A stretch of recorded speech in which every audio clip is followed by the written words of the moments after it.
네, 안녕하세요. 네, 원래 이렇게 인사하면 안 되는데 너무 오랜만이라서 이렇게 인사해봤습니다. 진짜 오랜만에 현장에서 모이는 금요 블레싱 기도회인 것 같습니다. 우리 먼저 앞뒤 좌우 보면서 이렇게 인사했으면 좋겠습니다. 진짜 오랜만입니다. 다시 한번 이렇게 인사하겠습니다. 결혼은 은혜입니다. 예.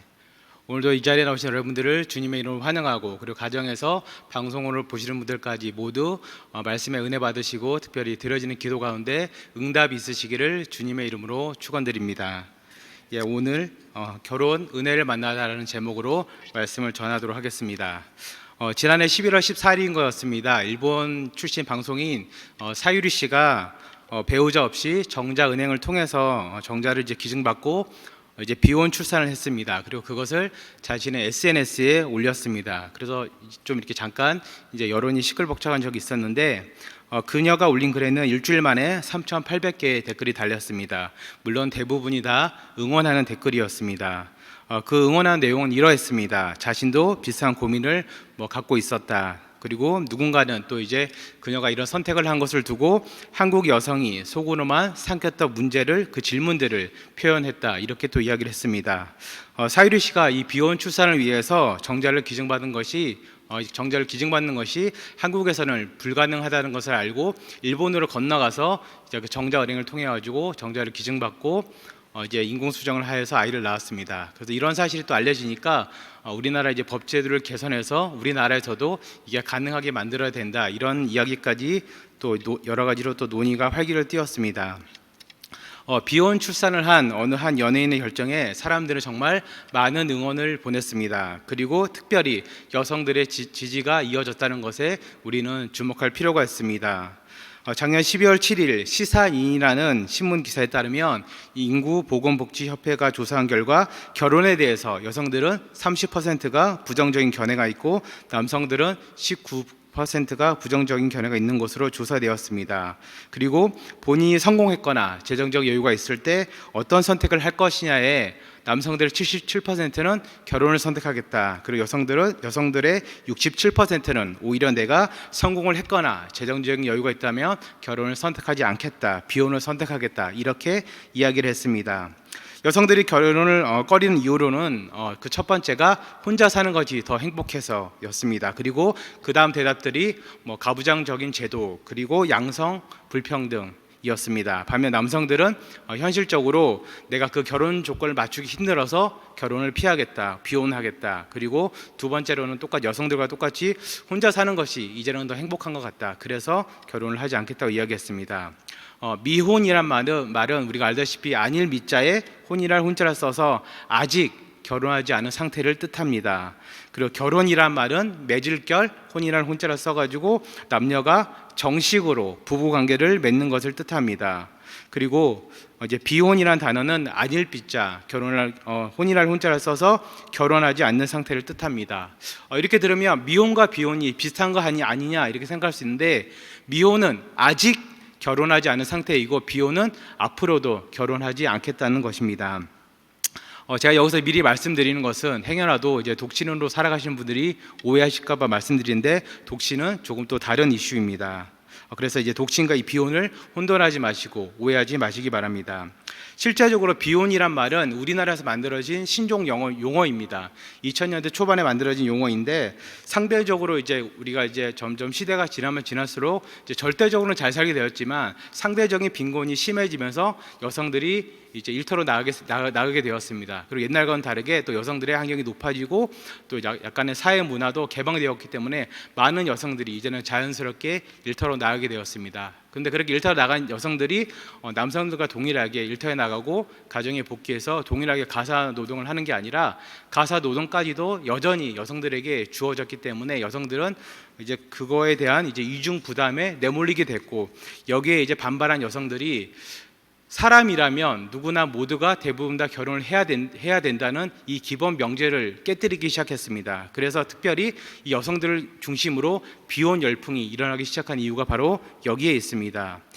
비혼할 때 그 안일비자는 한자 안일비라는 한자는 그 수로적인 표현입니다. 실제로는 이렇게 명사 앞에 쓰지 않는데 우리나라에서만 뭐 비합리, 비논리 이렇게 하면서 이제 명사 앞에 쓰인다고 그럽니다. 그래서 제가 정말 그런가 하고 이제 우리 교회 그 중국어 예배부 전사님에게 물어봤습니다. 근데 실제로도 중국에서는 이 안일비자가 존재하긴 존재하는데 실제로 이제 사용하지는 않는다고 합니다.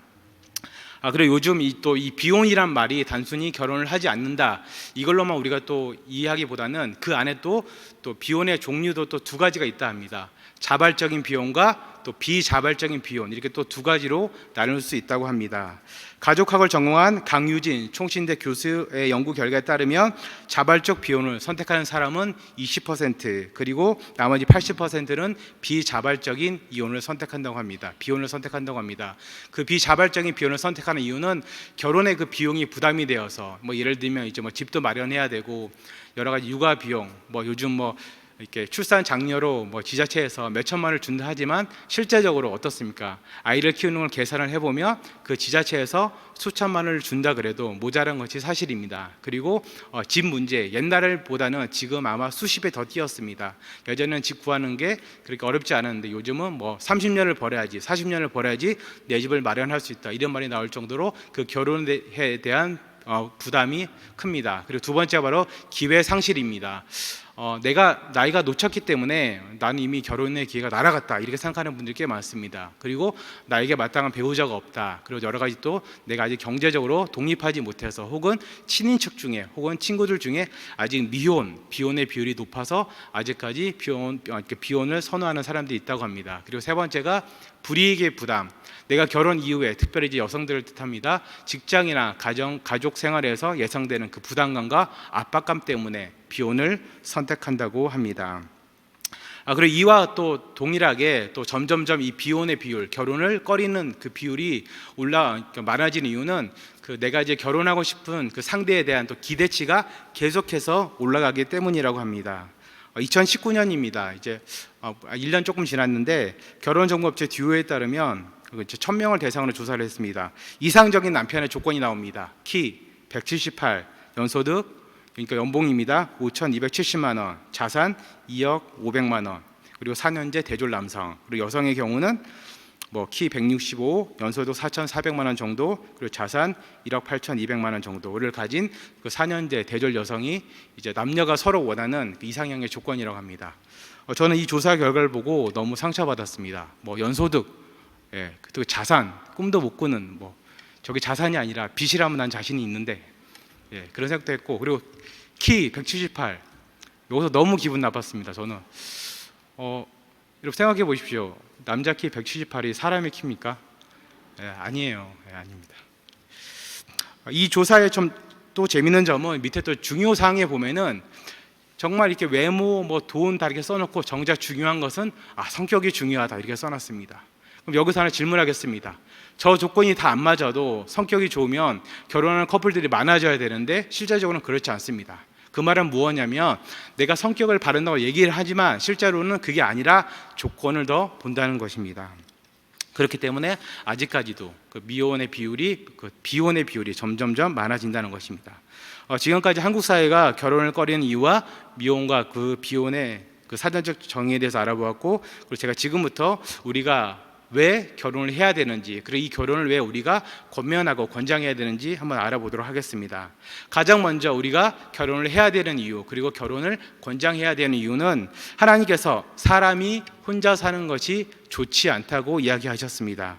오늘 보면 첫 구절인 창세기 2장 18절을 우리 다 같이 한번 읽어보겠습니다. 시작. 여호와 하나님이 이르시되 사람이 혼자 사는 것이 좋지 아니하니 내가 그를 위하여. 아멘. 창세기 시작은 우리가 너무나도 잘 알다시피 천지 창조로부터 시작이 되었습니다. 하나님께서 천지를 창조하시면서 계속 이렇게 얘기하셨습니다. 보기 좋았더라, 보기 좋았더라. 창세기 1장 14절에 이렇게 기록되었습니다. 빛이 하나님 보시기에 좋았더라. 창세기 1장 10절에 모인 물 바다를 부르시니 하나님이 보시기에 좋았더라. 창세기 1장 12절에 각기 종류대로 씨 가진 열매 맺는 나무를 내니 하나님이 보시기에 좋았더라. 그리고 창세기 1장 18절에도 빛과 어둠을 나누게 하시니 하나님이 보시기에 좋았더라. 그리고 21절에도 모든 새를 그 종류대로 창조하시니 하나님이 보시기에 좋았더라. 그리고 25절에도 땅에 기른 모든 것을 그 종류대로 만드시니 하나님이 보시기에 좋았더라. 그리고 창세기 1장 31절입니다. 우리 한번 다 같이 읽어보겠습니다. 시작. 하나님이 지으신 그 모든 것을 보시니 보기시기에 심히 좋았더라. 그런데 계속 보시기에 좋았더라, 보시기에 좋았더라, 보시기에 좋았더라, 보시기에 심히 좋았더라 말씀하신 다음에 오늘 본문 창세기 2장 18절에 어떻게 이야기합니까? 여호와 하나님 이르시되 사람이 혼자 사는 것이 좋지 아니하니 이렇게 이야기합니다. 이렇게 이야기합니다. 다 좋았더라, 좋았더라. 히브리어로 토부입니다. 토부 계속 얘기하다가 오늘 본문 말씀에 앞에 낫을 붙여서 또 이야기합니다. 좋지 않더라. 사람이 혼자인 것이 안 좋다고 말씀하셨습니다. 현재 우리가 살고 있는 이 세상은 결혼을 잘 이렇게 권하지 않습니다. 오히려 여론의 흐름 때문에 비혼을 더 옹호하고 혼자 사는 것을 더 이렇게 지지하는 그런 세상인 것 같습니다. 비혼에 대한 여러 다양한 이유들이 있겠지만 적지 않은 사람들이 이 흐름 때문에 나도 모르게 그 비혼의 대열에 휩쓸려 가는 경우도 참 많은 것 같습니다. 여러분들 잘 보시는 그 나 혼자 산다 되게 좋아 보이잖아요. 특히 결혼하신 분들 그거 보시면 나도 저렇게 때로는 외롭게 홀로 밥도 먹고 싶고 외롭게 혼자 잠도 자고 싶고 그런 생각 하시잖아요. 안 하시나요? 저만 하나요? 네. 제가 오늘 설교를 준비하면서 여러 가지 자료를 조사를 했습니다. 그런데 결혼에 관한 자료나 기사를 이렇게 검색하는데 결혼에 관한 것은 딱히 이렇게 좋은 게 없는 것 같아요. 그냥 뭐 연예인들의 결혼이나 누가 뭐 헤어졌다 이 정도밖에 없는 것 같습니다. 그런데 비혼에 관한 자료는 어마어마하게 많아졌습니다. 최근 5년 동안 정말 어마어마하게 많아졌습니다. 그 말은 뭐냐면 단편적으로 지금의 시대가 결혼보다는 비혼을 더 추구하고 있다는 것입니다. 2016년도 어느 한 뉴스 매체에 실린 기사의 내용입니다. 그 기사의 제목은 인간이 결혼을 하는 이유라는 제목입니다. 인간이 결혼이 필요한 이유는 남녀가 연애를 하면서 그 다음 단계가 필요해서 그리고 성장하려는 욕망 때문에 그리고 다른 사람들이 다 하니까 또는 정당하게 아이를 낳고 싶어서 혹은 주변의 압박 때문에 마지막으로 혼자 사는 것이 두려워서였습니다.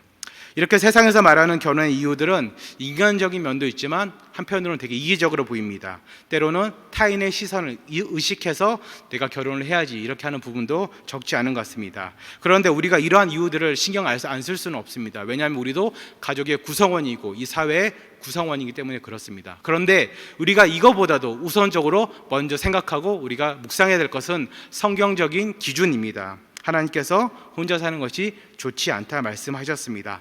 세상이 어떻게 변하든 여론이 어떻든 주변에서 내 동료들이 어떻든 가족이 어떻든 남들 사는 걸 보니까 그렇게 행복한 것 같지 않다 보여도 하나님께서는 결혼하라고 말씀하셨습니다. 혼자 사는 것이 좋지 않다고 말씀하셨습니다. 이 세상을 만드시면서 아까도 말씀드렸다시피 보기 좋다 말씀하셨지만 유일하게 사람이 혼자 사는 것이 좋지 않다 말씀하셨습니다. 오늘 이 설교를 들으시는 여러분들, 특별히 청년 여러분들 그리고 홍기가 꽉 찬 자녀를 둔 우리 성도님들 잘 들으시기 바랍니다. 결혼하지 않는 것은 하나님께서 좋아하시는 것이 아닙니다.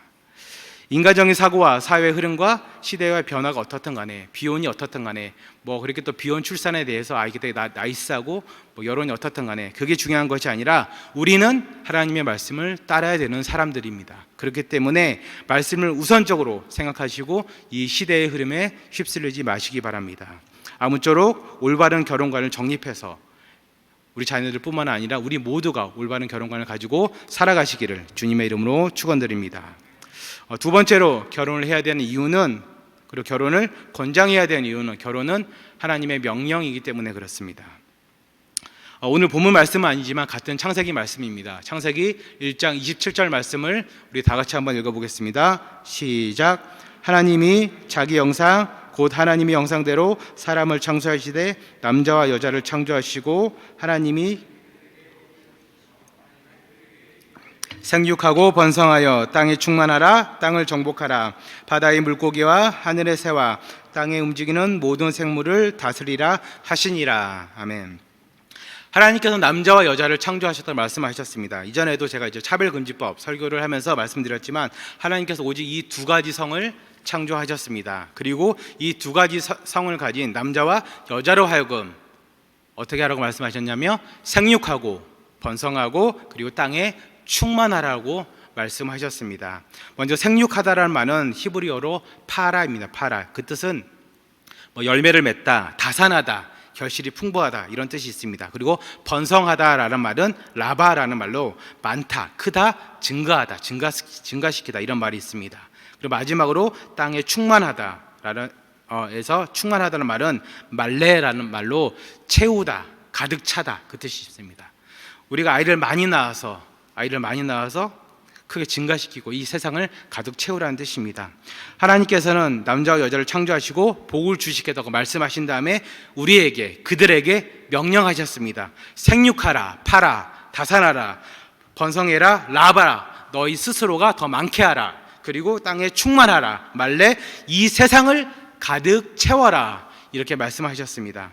여기서 말하는 복, 이 복도 이제 히브리어로는 라바크라고 부르는데 이 뜻도 성공, 번영, 다산의 뜻이 있습니다. 우리가 잘 아는 그 버락 오바마 미국 전 대통령의 그 이름 버락도 이 히브리어 라바크에서 온 뜻입니다. 이와 관련된 성경 말씀을 보면 이러합니다. 창세기 9장 1절입니다. 하나님께서 노아에게 말씀하신 내용입니다. 하나님이 노아와 그 아들에게 복을 주시며 그들에게 이르시되 생육하고 번성하여 땅에 충만하라. 여기서도 바라크 이 복을 썼습니다. 그리고 또 하나가 창세기 우리가 12장 1절에서 2절입니다. 우리 다 같이 한번 읽겠습니다. 시작.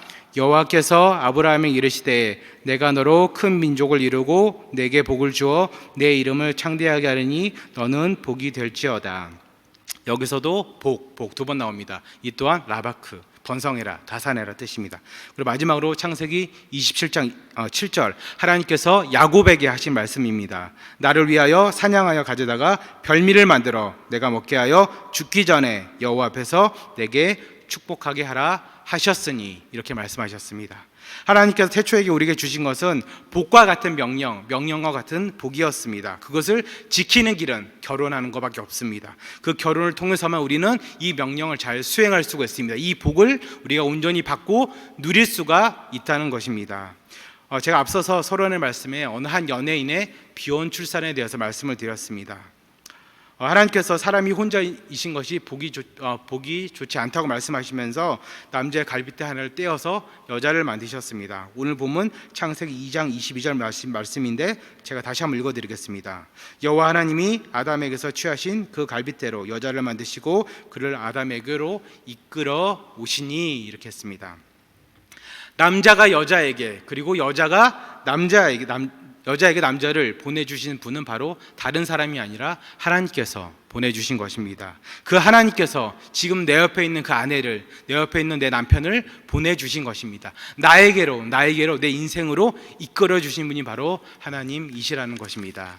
그리고 아직 하지 않은 우리 청년들의 배우자들 또한 하나님께서 이끌어주시고 보내주실 것입니다. 그렇기 때문에 단순히 이 시대가 어떻게 변하고 여론에서 비혼이 어떻고 혼자 사는 것이 어떻고 그리고 결혼 준비하려면 돈이 얼마나 들고 이것에 흔들지 말고 이것 때문에 우리가 결혼을 회피하면 안 됩니다. 그리고 특히나 우리가 비혼 출산 그 인본주의적인 감성에 흔들리면 안 됩니다. 비혼 출산과 동성애는 창조 질서를 파괴하는 것입니다. 불임 부부가 어쩔 수 없이 내가 아이를 갖고 싶어서 인공수정을 하는 것과 그냥 결혼하지 않는 여자가 단순히 모성에 이끌려서 아이를 갖고 싶어서 인공수정하는 것은 다른 것입니다. 이 세상에 태어날 모든 아이들은 정상적인 가정을 가질 권리가 있습니다. 요즘같이 남남 커플, 여여 커플, 그리고 비혼이 어떻고 저떻고 하는 이 세상에서 저 스스로도 이렇게 제가 남녀가 같이 하는 것이 정상적인 커플이라 이렇게 말하는 것은 어찌 보면은 정 목사님 편협한 사람 아니야? 이렇게 여론도 잘 모르나 보네? 이런 얘기도 들을 수 있어요. 그런데 여기서 정상적이라는 말은 성경적이라는 말입니다. 가장 성경적인 것이 가장 정상적인 것입니다. 가장 정상적인 것이 가장 성경적인 것입니다. 왜냐하면 예수 그리스도의 십자가 복음을 제한 모든 것은 지극히 우리가 이해할 수 있는 상식적인 것이고 정상적인 것입니다. 성경적인 가정, 정상적인 가정은 엄마와 아빠가 있는 가정입니다. 왜냐하면 창조주 하나님께서 그렇게 가정을 만드셨기 때문입니다. 그런데 이것을 거스린다? 이거는 창조 질서를 파괴하는 것입니다. 창조 질서를 거스리는 것입니다. 하나님의 복음을 왜곡하는 것입니다. 나쁜 일이고 죄악입니다.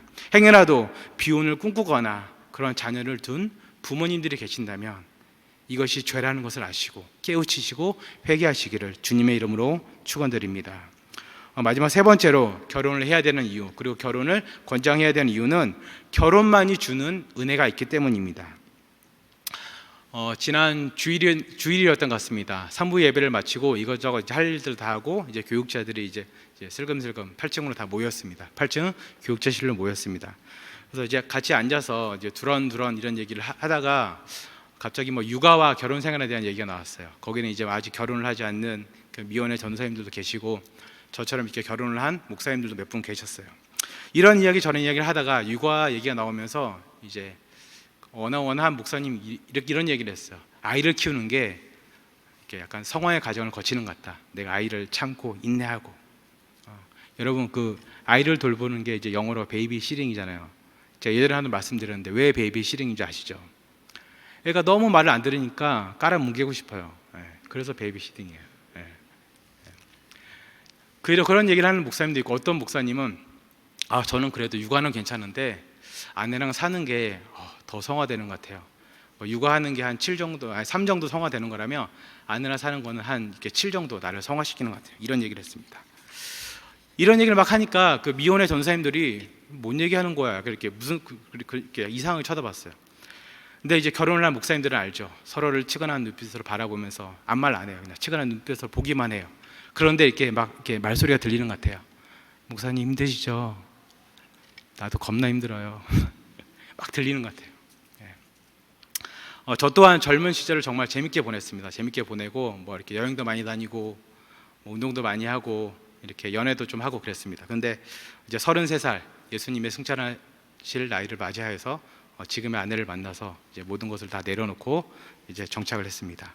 그 누구보다도 자유롭게 살던 제가 점점점 발이 묶이기 시작했어요. 맨날 툭하면 이제 운동하러 나가고 누구 만나러 나가고 여행 가고 이제 카페 가서 밤새 차 마시면서 얘기하고 그러다가 다 묶인 거예요. 다 묶인 거. 너무 힘들었어요. 보이지 않는 감옥에 사는 것 같았어요. 제 아내도 마찬가지였습니다. 정말 잘 나가던 커리우먼이 그 산속 깊은 곳에 있는 신학교, 사람보다는 산짐승이 더 많았던 것 같아요. 맨날 그 산짐승들 보면서 살았고 어느 날 한날 와이프가 그러더라고요. 이렇게 산속이니까 막 밤하늘의 별들이 정말 매일 밤 이렇게 쏟아지듯이 막 너무 예뻐요. 근데 그걸 매일 보니까 너무 우울하대요. 가끔 이제 네온 사인이 그립기도 하고 막 그렇대요. 이뿐만 아니라 이제 뭐 결혼을 하면서 여러 가지 일들이 있지만 특별히 이제 저희 부부 같은 경우는 이제 와이프를 만나고 제가 103일째 결혼을 했습니다. 되게 빨리 결혼을 했는데 그러다 보니까 연애하듯이 결혼을 했어요. 연애하듯이. 근데 뭐 좋은 점도 있죠. 나쁜 점도 있어요. 근데 그게 뭐냐면 연애하다가 싸우면 자기 집에 휙휙 가면 그만이에요.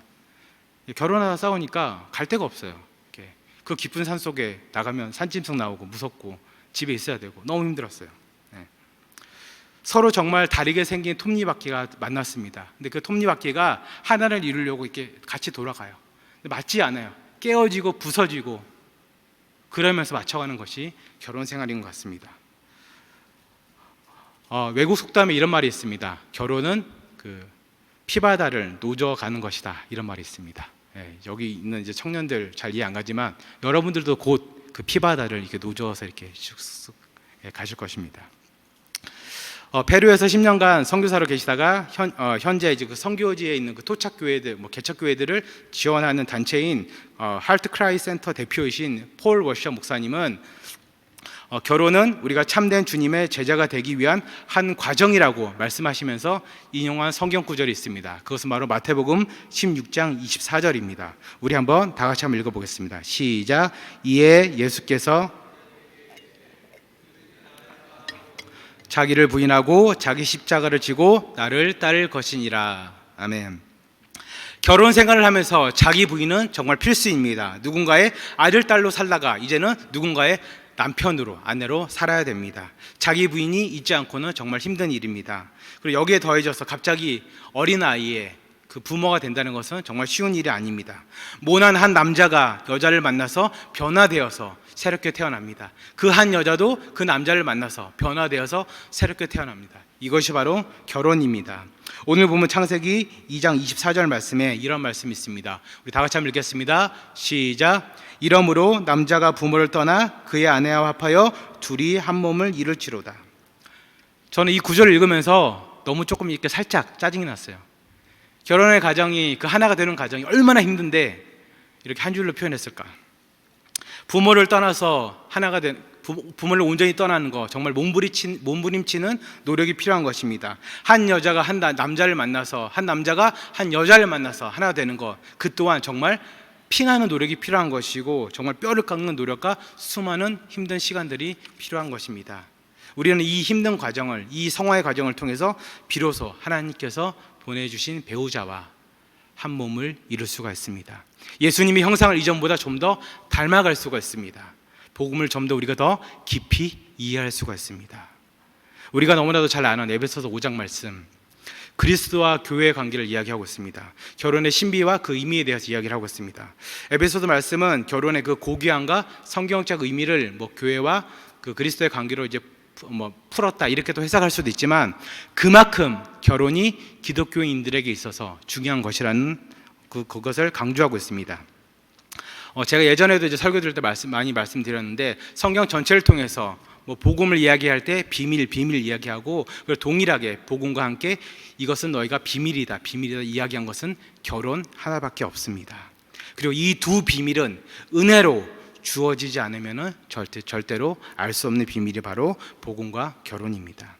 성경에서 말하는 결혼은 사랑인 동시에 헌신입니다. 자기 부인입니다. 자기 십자가를 지고 주님을 따라가는 것입니다. 그렇기 때문에 결혼에 대한 우리들의 기준도 달라야 됩니다. 앞서 이야기한 것 같이 연봉이 얼마고 자산이 얼마고 외모가 어떻고 성격이 어떻고 이걸 다 떠나서 우리는 성경의 기준을 따라야 됩니다. 우리의 기준을 깨버려야 됩니다. 세상이 말하는 기준은 엄밀히 말하면 여러분들 그리고 우리들 그리고 내가 바라는, 내 욕심이 원하는 그 욕심의 준해서 세워진 바로 세상적인 기준입니다. 나의 욕심으로 인한 기준입니다. 우리는 완벽한 배우자를 바랍니다. 여러분, 누가 완벽한 배우자입니까? 내가 이게 부족하니까 이런 사람이 왔으면 좋겠어. 내가 조금 가난하니까 좀 부유한 사람이 왔으면 좋겠어. 내가 키가 작으니까 좀 큰 사람이 왔겠어. 이거는 내가 생각하는 완벽함이에요. 그런데 하나님이 생각하는 완벽함은 뭐냐면, 나를 가장 많이 변화시키고 성장시키고 새롭게 할 수 있는 배우자가 바로 하나님이 생각하는 가장 완벽한 배우자의 기준입니다. 사랑하는 성도님 여러분, 청년 여러분, 배우자는 마트 가서 내가 이렇게 물건 고르듯이 고를 수 있는 것이 아닙니다. 요즘 이렇게 전자기기 좋아하시는 분들 많은데 여러 가지 옵션을 추가해 가면서 내가 살 수 있는 그런 전자기기 같은 것이 바로 배우자가 아니라는 것입니다. 배우자는 내가 고르는 것이 아니라 하나님께서 보내주시는 것입니다. 나를 변화시키고 나를 성장시키게, 그리고 나를 하나님께로 더 가까이 가게 할 수 있는 그 배우자를 하나님께서 보내주시고, 그 배우자가 바로 하나님께서 원하시는 가장 완벽한 배우자입니다. 결혼이 늦어지는 청년들이 날로 늘어나고 있습니다. 결혼 자체를 회피하는, 그 비혼을 추구하는 사람들도 점점점 많아지고 있습니다. 좋게 말하면 골드미스 이렇게 표현될 수 있습니다. 그러나 나쁘게 말하면, 그래서 우리 사회에서 노총각, 노처녀가 계속해서 늘어나고 있습니다. 그렇다고 아무나 붙잡고 결혼을 하라는 것이 아닙니다. 결혼에 대한 우리의 기준을 바꾸라는 것입니다. 세상 사람들은 자신을 위한 배우자를 찾습니다. 나를 위한 배우자. 아까도 말씀드렸죠. 저도 그랬던 것 같아요. 저도. 그런데 그런 배우자는 이 세상에 없습니다. 여러분들 그 젊은 여성분들, 특별히 20대 30대 이제 결혼 정년기 있는 여성분들, 아까 이제 조사한 거 외에 그냥 이제 개인적으로 물어보면 대부분 그래요. 잘생긴 사람, 이렇게 몸에 어깨 떡 벌어지고 딱 이렇게 멋진 사람, 그렇게 쭉 가다가 이렇게 최후에는 뭘로 끝나는 줄 아세요? 능력. 능력이 있어야 돼, 남자는. 근데 남자들은 어떤지 아세요? 20대나 30대나 40대나 50대나 똑같아요. 뭐죠? 예뻐야 돼요. 예뻐야 됩니다. 항상 예뻐야 됩니다. 늘 예뻐야 됩니다. 그래도 예뻐야 됩니다. 그게 이제 남자들이 원하는 기준이에요. 우리가 농담으로 이런 소리를 하지만 중요한 것은 우리의 이런 여러 가지 기준들 속에, 우리의 본능 속에 과연 신앙이 그 결혼의 조건에, 배우자의 조건에, 내 며느리나 내 사이의 조건에 있냐는 것입니다. 신앙은 고사하고 사람의 됨됨이나 선함조차로 따지지 않는 세상이 요즘 세상인 것 같습니다. 경기가 점점 어려워져 가고 있습니다. 내 집 사는 거 꿈도 못 꿉니다. 요즘은 취업도 꿈도 못 꿉니다. 어느 직장이든 좋다. 직장만 다니는 사람만 데려가라. 이렇게 말하는 부분들 정말 많지 않나요? 신앙이 없어도 좋다. 능력만 있으면 된다. 성격도 별나도 좋다. 이 어려운 시기에 돈만 벌어오면 된다. 이 세상에 남자가 부족해서, 여자가 부족해서 결혼하지 못하고 결혼을 안 하는 비혼이 늘어나는 것이 아닙니다. 결혼은 희생이고 헌신이고 그리스도를 따라가는 것인데, 상황만 따지고 정작 쉽게 말하자면 내 욕심을 내려놓지 못하기 때문에 결혼하지 못하는 것입니다. 이 비혼의 비율이, 비혼의 사회가 점점 늘어나는 것입니다. 예수 그리스도께서는 본인을 만족하고자 이 세상에 오신 것이 아닙니다. 예수님께서는 자신을 드림으로 우리를 구원하고 우리를 사랑하기 위해서 이 땅에 오셨습니다. 이러한 복음을 믿는 우리들이, 이러한 복음을 믿는 청년들이 과연 어떠한 선택을 해야 될까요? 상대가 가난하기에 멀리하는 것이 아니라 더 사랑해야 됩니다. 저 사람에게 내가 필요할 것 같다. 부족하지만 내가 저 사람을 도울 수 있을 것 같다. 부족하지만 내가 저 사람을 더 사랑할 수 있을 것 같다. 그렇게 다가가야 되는 것이 우리 크리스찬들이, 우리 크리스찬 청년들이 해야 할 성경적 결혼의 가치관입니다. 여러분들 이제 결혼하신 분들은 아실 겁니다. 하나님께서 나에게 배우자를 주셨는데 아마 이상형을 주신 분들은 거의 없으실 거예요. 내가 바라고 원하고 그랬던 배우자를 정말 하나님께서는 교묘하게 싹싹 피해서 주셨어요. 왜 그렇게 주셨냐? 우리를 변화시키고 성장시키기 위해서 그렇게 주셨습니다. 저도 제가 이제 바라는 이상형이 있어요. 저는 이제 그 미국에 있을 때 음대에서 성경 공부를 많이 인도했어요. 그래서 이제 그 음악 하시는 분들 오해하지 마세요. 저 여러분들 되게 좋아해요. 근데 그 음대생들 그 특유의 뭔가가 있어요. 그 독특함, 뭔가. 근데 제가 그 음대, 보스턴 음대, 버클리 음대, NEC 음대 이렇게 세 군데서 이제 음대생들 많이 데리고 이렇게 하다 보니까 이 음대생들의 독특함을 3년 동안 겪다 보니까 너무 이제 힘들었어요. 그래서 하나님, 내가 친구로서는 모르겠는데 음악하는 여자는 절대로 안 만나게 해주세요. 정말 간절히, 딴 거 다 안 바랍니다. 이렇게 해주세요. 그런데 작곡을 전공한 아내를 만났어요. 그리고 저는 이제 제 친구 중에서 그 연기를 하는 친구가 한 명 있었어요. 옛날에, 아주 옛날에. 어르신들 기억할지 모르겠지만 용의 눈물을 찍은 친구가 있는데 그 친구랑 같이 학교를 다녔는데 그 친구도 되게 독특했어요. 그 얘들 진짜 친구로서는 재밌는데 이런 애 나중에 그 아내로 만나면 큰일 나겠다 싶어서 하나님께 기도했어요. 음대생 플러스 공연 쪽이나 연예계 쪽에서 일하는 사람들은 절대 안 만나게 해주세요. 기도했어요. 근데 와이프의 직업이 뮤지컬 쪽이에요. 물론 저희 아내도 이렇게 기도했대요. 하나님, 다 좋아요. 신학생만은 안 만나게 해주세요. 다 좋아요.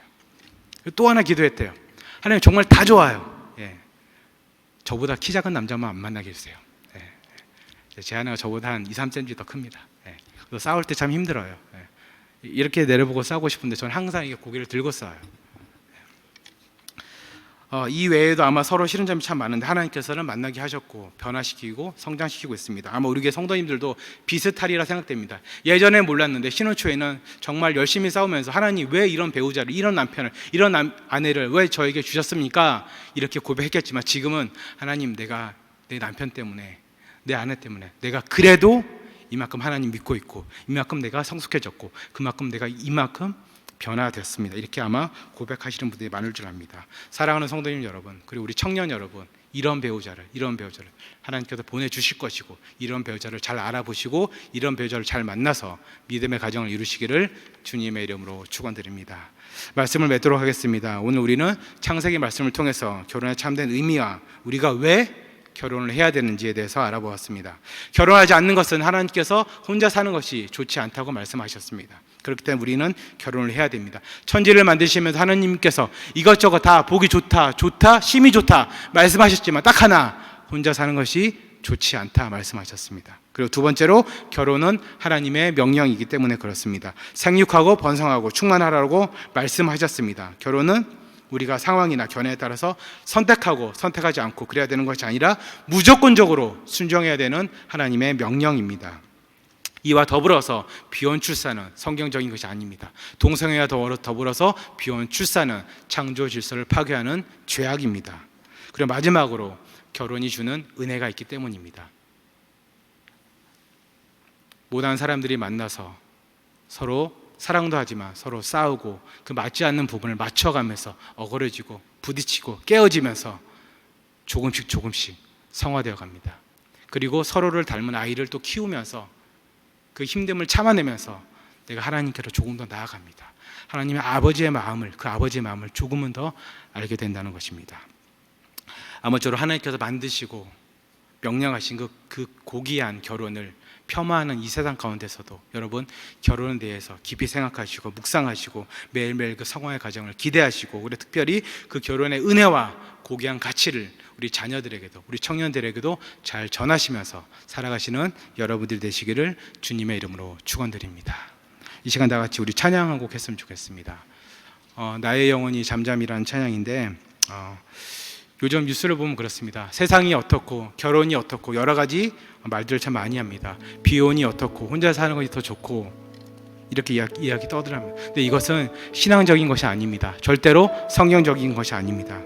우리의 신앙이 흔들릴 때도 있지만 계속해서 그럼에도 불구하고 우리 영혼을 굳건히 붙잡아 주시고 우리의 반석이 되신 그 하나님을 이 시간 다 같이 찬양하도록 하겠습니다.